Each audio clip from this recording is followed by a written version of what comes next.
quiet, foggy road. Hazy headlights illuminate yellow and white striping, curving as you pass the endless blackened roadway. Cars are sparse. You haven't seen one for miles. And past those lights, the world beyond your windshield is lost in oblivion. Eyelids heavy, your vision blurs and darkens, but before you drift, you see her, motionless, immovable, in the middle of the street. Panicked feet slam the brakes, tires screeching, hands jerking the wheel left. Swerving wheels bounce off of dirt and gravel, or metal and glass shattering, bending, rapping violently against thick bark.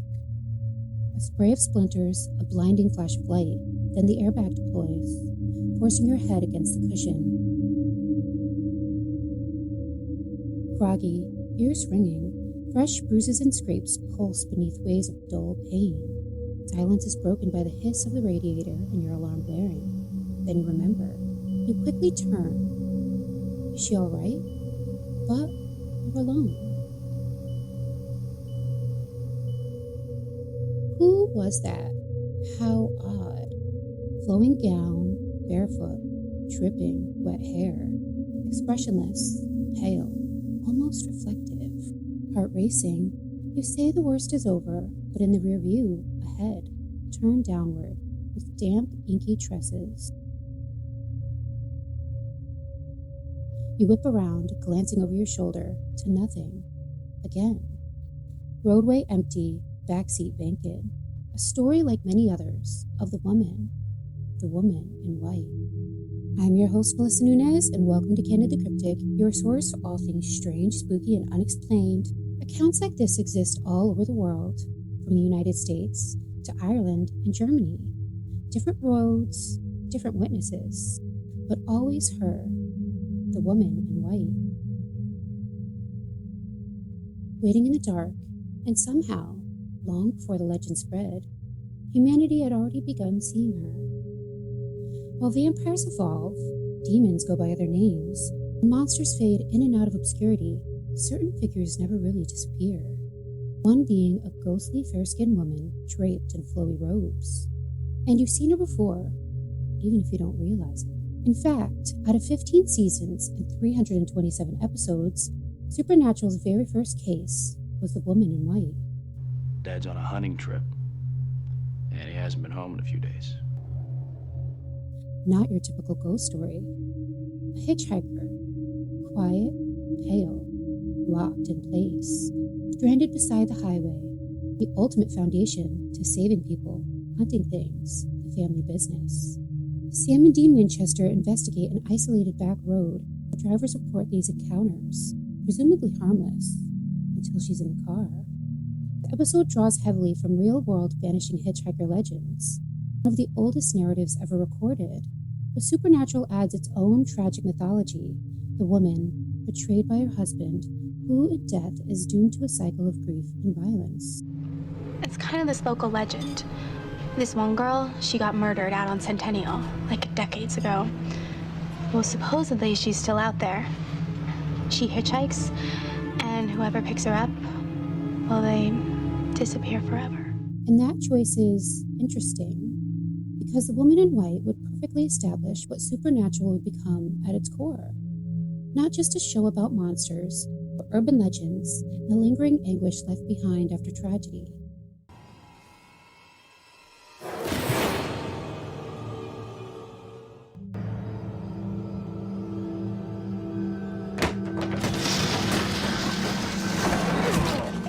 Even visually, the episode leans into classic imagery pulled directly from centuries of folklore. Rural isolation, reflective pale fabric, dark, wet hair, abandoned roads, the backseat reveal. Take me home.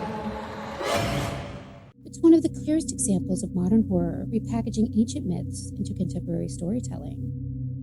And maybe that's why the episode worked so well. Audiences already understood the fear instinctively. In Crimson Peak, the woman in white becomes something far older and sadder. Guillermo del Toro doesn't portray the pale female apparitions as random supernatural threats. They're warnings, echoes of violence trapped within the house itself.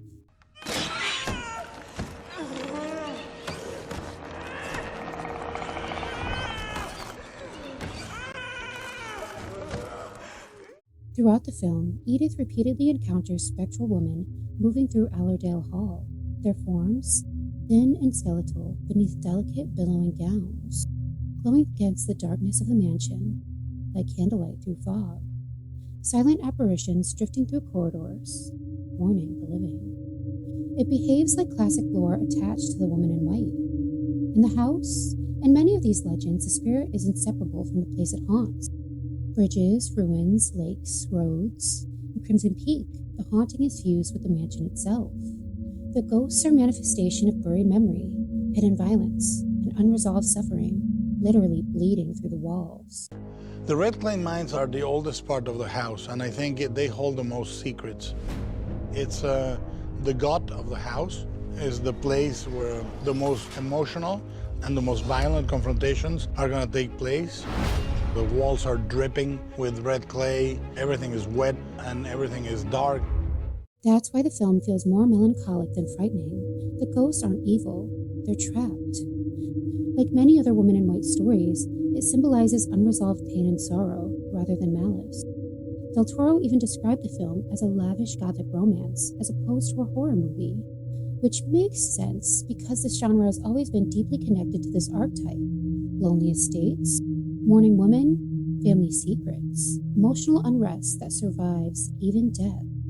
The apparitions in Crimson Peak aren't poltergeists. They're omens, agonizing memories that scar a place, refusing to be forgotten. Ghosts are real. This much I know. There are things that tie them to a place, very much like they do us. Some remain tethered to a patch of land, a time and date, the spilling of blood, a terrible crime. But there are others that hold on to an emotion, a drive, loss, revenge, or love. Those, they never go away. Still, what unsettles us allows legend to evolve, transforming tortured spirits into something weaponized. A modern distortion of fear. In Mama, pale apparitions emerge from dark corners and shadowed hallways, with many of the same visual cues tied to centuries of lady in white legends. Sheer flowing fabrics while standing rigid and motionless. And a mother's grief enveloping a home, blending nurture, loss, and death. Don't look at her!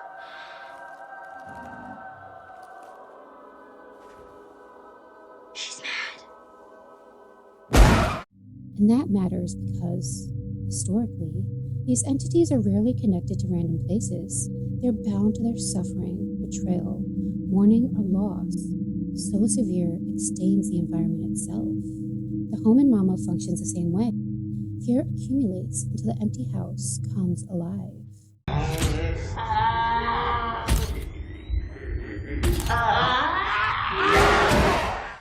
Classic stories often revolve around persistent sorrow. Mama transforms those emotions into visual horror through isolation, abandonment, and dependency. The children's attachment to the spirit becomes part of the horror itself. After years of isolation, they begin seeing the entity as a motherly figure, blurring the lines between protection and possession. Instead of haunting from a distance, the spirit forms an emotional bond. The terror feels intimate, but psychologically invasive. As Louis says, a ghost is an emotion bent out of shape, condemned to repeat itself time and time again, until it rights the wrong that was done. Tom, Lily, Mama, Victoria! No! Lily, Mama! Lily! Oh God, bring her back! Lily!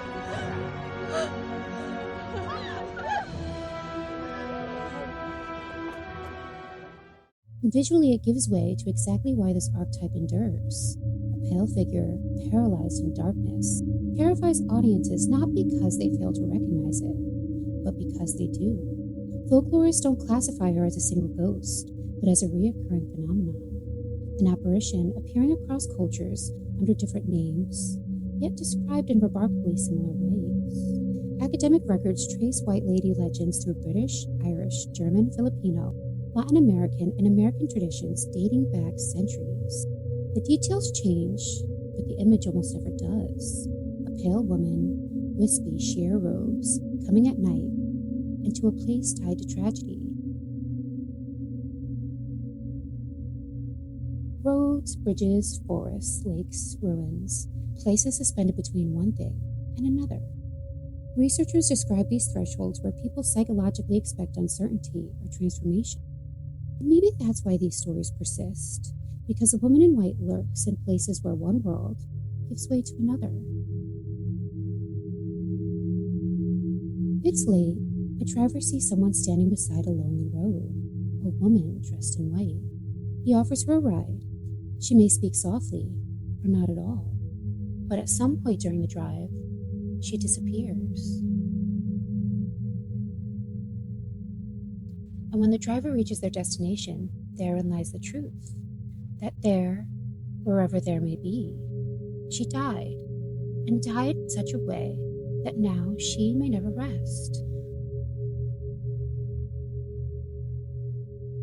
Folklorists have documented versions of this exact story across the world for generations. But no matter how far-reaching, what's fascinating is how little the narrative changes. Different countries, different decades, same woman. One of the most famous American examples is the Lady of the Lake, specifically White Rock Lake, Texas. Encounters of her in a soaked dress standing by the road under the cover of night span decades. According to multiple reports, she asked drivers for a ride home before vanishing from the vehicle entirely. For some, she leaves wet footprints. Others are left with damp seats. As described in The Haunting History Behind a Unique North Texas Lake, a WFAA article by Sean Giggy, long ago, a lady in a soaking wet dress stopped a young couple driving by and asked for a ride home. The couple agreed, but when they arrived at their destination, they looked in the back seat, and the woman was gone. Where she was sitting, there was just a puddle of water. Local newspapers have been documenting sightings of her since at least the 1960s. In Wales, there are legends of E Lady Wen, or the White Lady, which described a spectral woman appearing near isolated roads, ruined buildings, churchyards, and stretches of countryside wrapped in fog. Unlike many modern hauntings, E Lady Wen is rarely described as violent. She appears quietly. Witnesses often describe her as standing motionless near crossroads or stone ruins, her hands clasped together or ringing nervously, as though overcome with grief. In some encounters, she silently gestures for travelers to follow her. In others, she simply watches before vanishing into the darkness. I found one 19th century account especially unsettling, not because it defies imagination, but because it starts so ordinary. According to the report, it was late when the witness saw a woman dressed in sullen clothing near the road. They spoke briefly before the witness noticed inconsistencies. Nothing monstrous or dramatic, just something deeply wrong. Maybe because they finally questioned what the woman was doing, alone, in the dark. Or maybe it was her presence, which seemed impossibly silent and unnatural, as if the world quieted along with her. Or maybe it was when she vanished. A detail that appears over and over throughout this lore. The terror rarely comes immediately. It comes in slow realization that the woman, this hitchhiker, was never a woman at all. This may explain why the woman in white feels fundamentally different from modern horror tropes. She isn't villainous. She's sorrowful, grief personified. And psychologically, that matters more than people realize. Researchers in animalistic psychology, a scientific study of paranormal experiences, suggest many ghost sightings occur during periods of heightened emotion, exhaustion, isolation, mourning, or environmental ambiguity. One frequently cited experiment found that participants were significantly more likely to report ghostly sensations if they believed the location was haunted.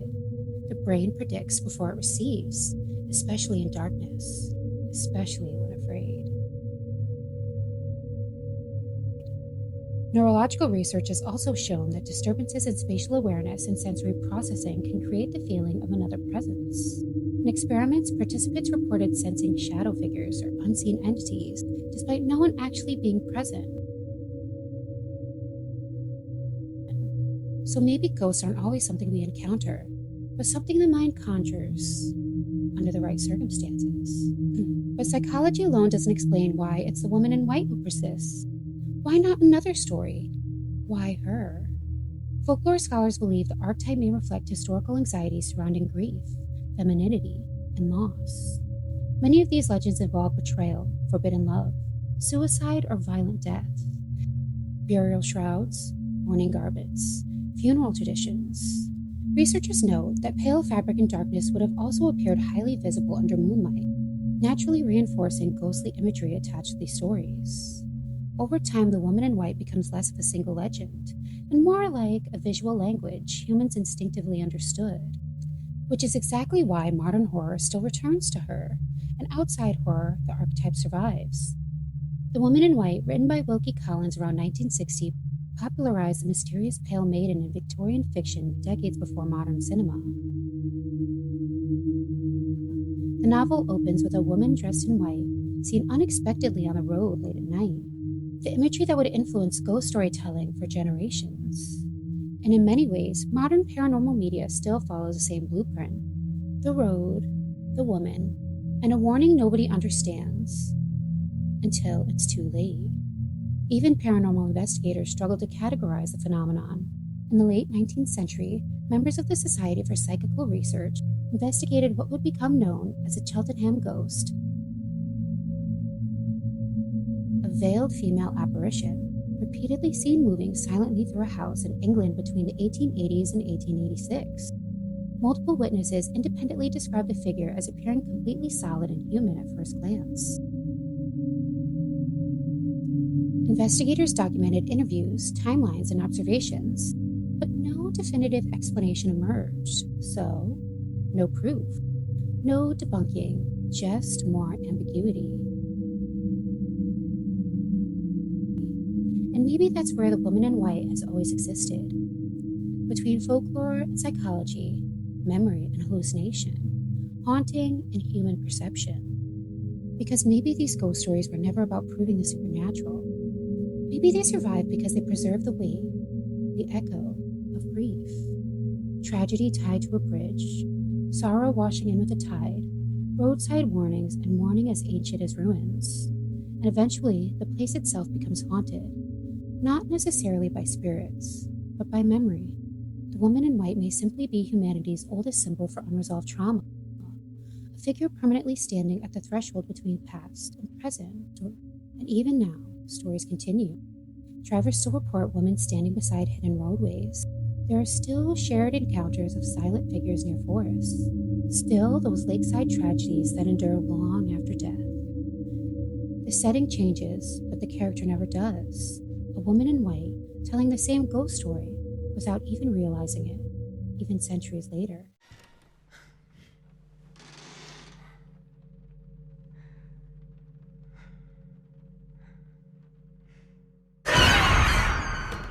So next time you stare down the darkness, in a long, empty hallway, on the roadside just outside your headlights, or over the railing on the bridge's edge, and you see her pale silhouette, billowing robes and dripping ravenous locks, remember, whether she's a ghost, a trick of the mind, or grief given shape, she's still waiting somewhere in the dark, watching.